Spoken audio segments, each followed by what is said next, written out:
بسم آب وولد ومنفس قدوس أحدو أملاك آمين بنقود قوادنا بمبارك تولو دمس يمتمسجن جنانا ونقوس زيابير خوي شي عمت بفيتن دالفتش انداندك الليت دتلانت النام تقاتنات أنت تنور الله إنيام نامسكنا الله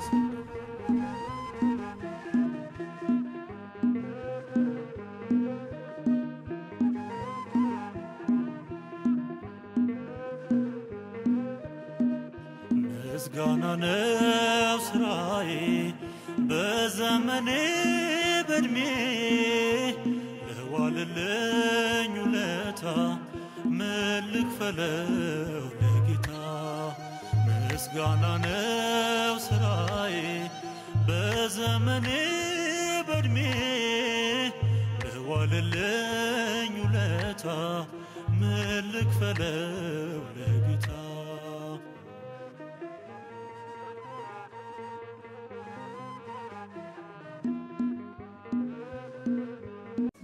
وولد ومنفس قدوس أحدو أملاك آمين يتكبروا أباتاتشين ملاك جنة بلدة يرفو يزي ታላቅ ደብር አስተዳዳሪ አባቶች ካህናት እንደማይረጋችሁ ወንድሞች ዲያቆናት ከመንበሩ ስር የሚፈልቀውን ጸበሉን ለመጠጣት በቃሎ ለመባረክ በዚህ በቅድስናው ተራራ ላይ የተሰበሰባችሁ የልዑል አምላክ ልጆች ክርስቲያኖች እስከ መቃብር ድረስ ወደደን በአንድ ልጆ በኢየሱስ ክርስቶስ ፍጹም ሰላም እንደምን አደራችሁ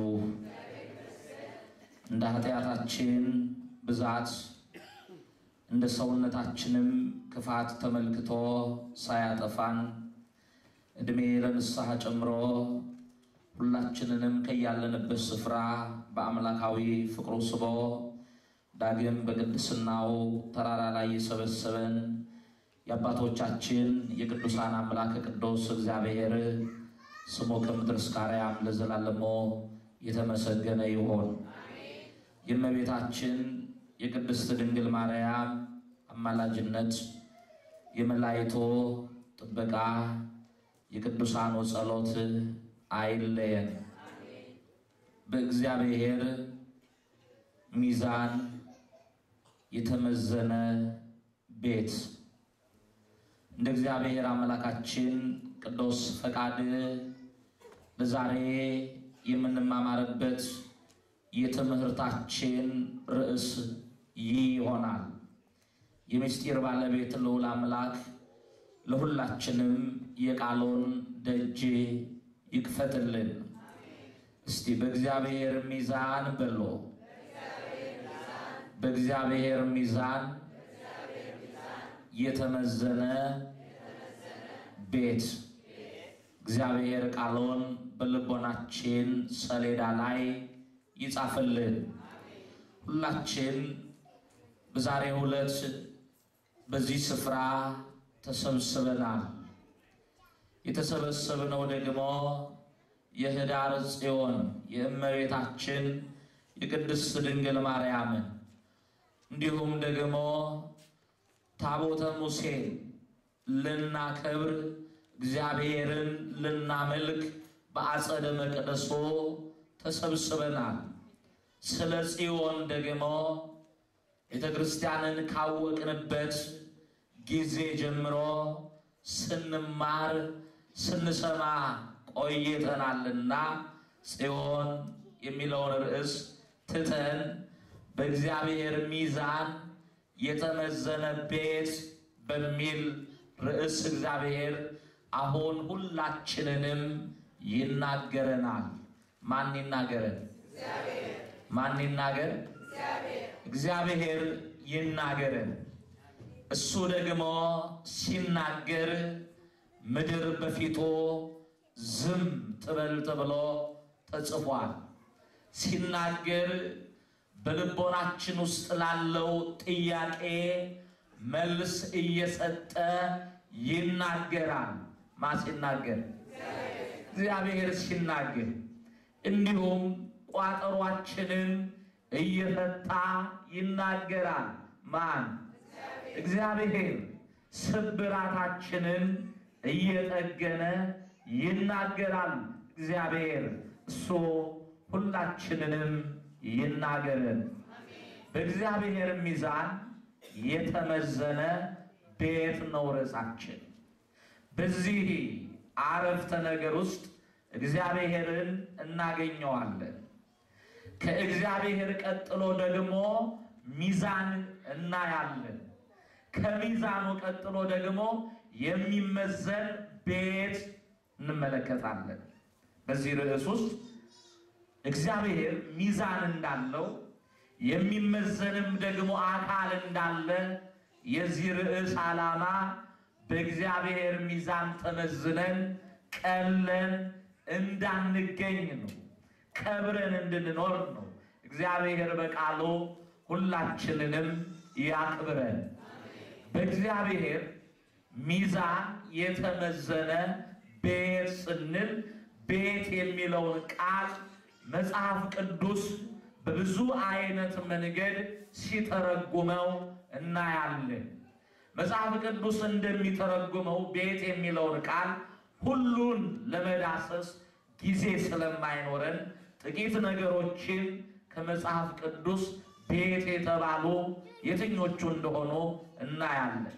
እኛ ቤትን የምናውቀው መጠለያ ወይ ደግሞ ሰው የሚኖርበትን መኖሪያ ነው። ሰው የሚኖርበት መኖሪያ ምን ይባላል? ቤት ይባላል። መጽሐፍ ቅዱስ እሱንም ቤት ይለዋል። በመጽሐፍ ቅዱስ ትምህርት ውስጥ ቤት የሚለውን ስናይ አንደኛ ቤት የሚለው ነገድን ነው። ነገድ ቤት ይባላል። ነገድ የሚለው ቋንቋ ይገባቸዋል አይደል? ወይንም በእኛ ቋንቋ ዘር ማለት ነው፣ ጎሳ ማለት ነው፣ ወይንም ጎጥ ማለት ነው። በእግዚአብሔር ሚዛን የተመዘነ ቤት ስንል እግዚአብሔር ነገድን ይመዝናል ማለት ነው። እግዚአብሔር ጎሳን ይመዝናል ማለት ነው። ለምሳሌ የእስራኤል ነገድ ቤተ እስራኤል ይባላሉ። እስራኤል ምን ይባላሉ? ቤተ እስራኤል። የእስራኤል ነገድ ቤተ እስራኤል ተብሎ ይጠራል። የእስራኤል ነገድ ደግሞ የእግዚአብሔር ልጆች እንደሆኑ ትናንት አይተናል። የእግዚአብሔር ልጆች እንደሆኑ ተመልክተናል።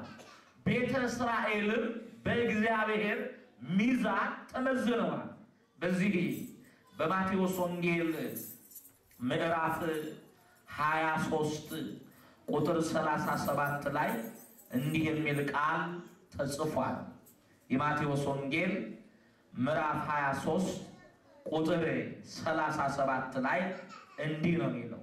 ይሄንን የማቴዎስ ወንጌል ምዕራፍ 23ን ስታጠኑ ጸሐፍት ፈሪሳውያኑ ሰዱቃውያኑ የተነቀፉበት፣ ፈሪሳውያን የተዘለፉበት የመጽሐፍ ክፍል ነው። ለምን? የነቢያትን መጽሐፍ ጠንቅቀው የሚያውቁ የሙሴን ሕግ ተምረው የሚያስተምሩ ሕጉ ይከበር ከማለታቸው የተነሳ በቃል መናገር አይበቃም ብለው ሕጉን በልብሳቸው ላይ ጽፈው በጥልፍ ጠልፈው የሚሄዱ ናቸው። ነገር ግን አንዱን እንኳን ሕግ ይናገሩታል እንጂ በሕይወት አይኖሩትም። እግዚአብሔርም ያደረገላቸውን ነገር ቤተ እስራኤል እንደረሱ መጽሐፍ ይነግረናል። እግዚአብሔር ከሕገ ልቦና ዘመን ጀምሮ ለቤተ እስራኤል ያላደረገው ነገር የለም። በቀደሙ አባቶች እግዚአብሔር ለእስራኤል ተናግረዋል። ቀጥሎም በነገስታቱ በመሳፍንቱ እግዚአብሔር ተናግሯል። በአበይት ነቢያት እግዚአብሔር ተናግሯል። በደቂቀ ነቢያትም ቤተ እስራኤልን እግዚአብሔር መክሮ አስተምሯል። ግን የመዳንን ነገር ሊያገኙ አልቻሉም።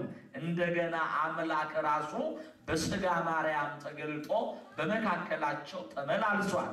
አሁንም እየተደረገላቸውን ነገር አላስተዋሉ። መጽሐፍ ምንድነው የሚለው? ወደ ገዛ ወገኖቹ መጣ፣ የገዛ ወገኖቹ ግን ምን አላሉትም? አልተቀበሉትም ነው የሚለው። የዮሐንስ ወንጌል ምዕራፍ 1 ቁጥር 12 ላይ ተመልከቱ። ወደ ገዛ ወገኖቹ መጣ፣ የገዛ ወገኖቹ ግን አልተቀበሉትም። አምላክነቱን መድኃኒትነቱን አምነው ሊድኑበት አልቻሉም። እሱም አንድ ቀን ወደ ኢየሩሳሌም ሲገባ ኢየሩሳሌምን አይቶ አዘነላት። በቆሙ ከተማዋን ብቻ አይደለም በማደሪያው አዳሪውን መናገር የመጽሐፍ ቅዱስ ልማድ ነውና ከተማውን አይቶ ኢየሩሳሌምን አይቶ በውስጧ የሚኖሩትን የእስራኤልን ቤተ እስራኤልን የእስራኤልን ነገድ አይቶ አዘነ። እንዲህ ነው የሚለው የማቴዎስ ወንጌል ምዕራፍ 23 ቁጥር 37 ላይ ኢየሩሳሌም ኢየሩሳሌም ሆይ አለ። ተናጋሪው ማን አላችሁ? ማን ነው ተናጋሪው? ኢየሱስ ክርስቶስ ነው። ምን አለ? ኢየሩሳሌም ኢየሩሳሌም ሆይ ነቢያትን የምትገድል ወደ እርሷ የተላኩትንም የምትወግር ዶሮ ጫጩቶቿን ከክንፎቿ በታች እንደምትሰበስብ ልጆችሽን ሰበስብ ዘንድ ስንት ጊዜ ወደድኩ እምቢ አልሽ አለ። ምን አልሽ? እምቢ። ዶሮ ጫጩቶቿን ከክንፎቿ በታች እንደምትሰበስብ ልሰበስብሽ ብዙ ጊዜ ወደድኩኝ ግን እምቢ አልሽ አለ።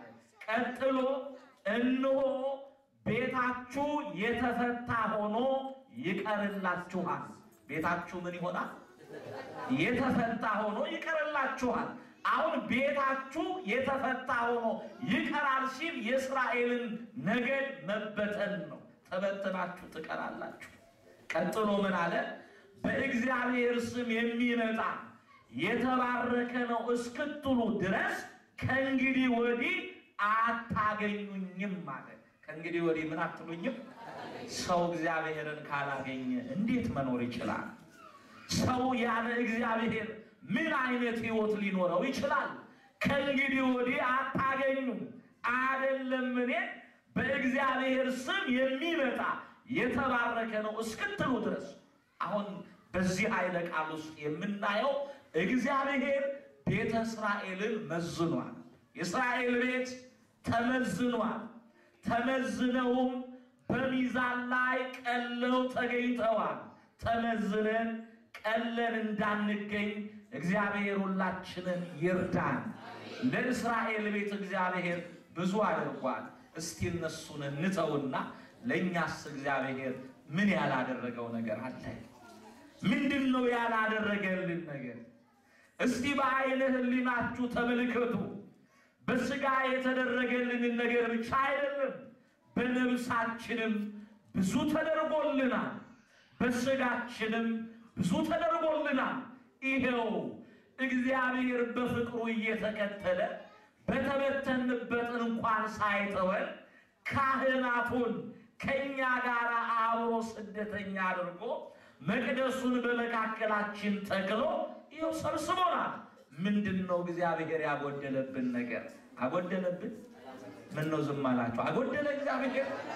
ማህሌቱ ነው የጎደለው? እልል በሉ አለል ቃላችሁ እንዴ ቃላችሁ እልል ማለት ነው።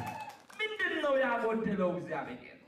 ማህሌቱ፣ ቅዳሴው፣ ምስጋናው ምን ጎደለ?